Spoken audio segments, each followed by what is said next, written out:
Hey everybody, welcome back to another Slimefun tutorial here on the channel. I'm your host Boomer, and today we are here featuring soul jars. That's right. We talked about this probably a year and a half ago when I was streaming on Twitch on the Skyblock series. Soul jars has a big plus that is in favor of it. It also has a big minus, or an OP feature, that we'll talk about here briefly. Soul jars gives you the ability to create spawners from mobs that normally are not available. In vanilla, I think you have 3 or 4 spawners that are available that you can find in the world. In Slimefun, any mob can be turned into a spawner if you kill 128 by default. So right now I have 4 different mobs with me here. I have 3 different empty soul jars. So what will happen is the first time I kill a mob, the soul jar actually jumps out to collect the soul and hopefully bounces back in your inventory. If not, just pick it up. You'll see I've got a pig in here. All right, so I have to get 127 more. Then I would be able to turn the pig soul jar into a broken spawner, and then from there I can turn it into a reinforced spawner. Now, what happens if I start another mob? Let's kill the sheep and the chicken.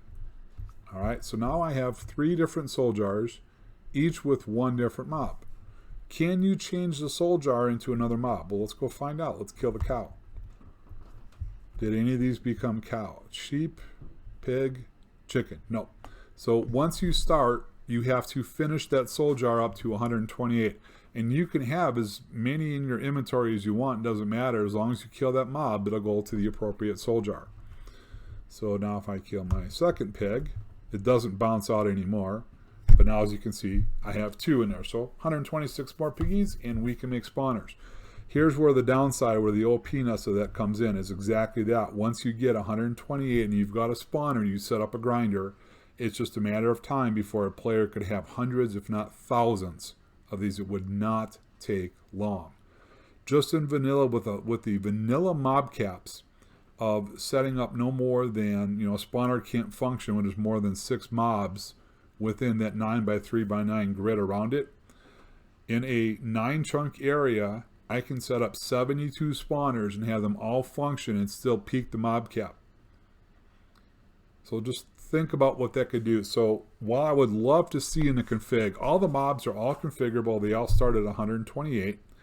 I would like to see it to where it increments after the first one. So after you've killed 128 to get the next soul jar, it increases by 10 or 15% and continues to go like that forever. So it would definitely slow down that progression of producing spawners, as well as, hopefully keep it somewhat balanced. Maybe 10% is not enough. Maybe it needs to be 20 or 25. I don't know. But you can configure the number of spawners, number of mobs for each spawner type that you want to set for your soul jar. So if you want 500, you could do that. If you want 1,000, you could do that. Set it to whatever you think is legit. So that is the only downside to soul jars, is that it could create an OP environment rather quickly, because it doesn't take much to craft the soul jar or the broken spawner. Even a repaired spawner does not take, or the reinforced spawner, does not take a whole ton of resources.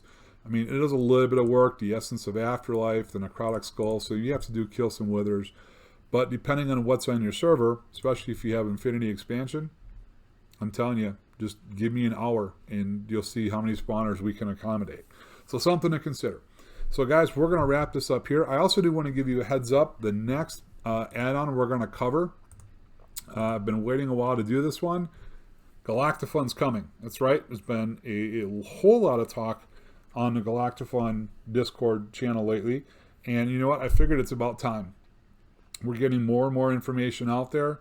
I've been able to play with it for a while, and I really am looking forward to bringing you as many details about this as we can. But as always, guys, when you're playing Slimefun, you gotta go Boomer or you gotta go home. Thanks a million, and we'll see you later.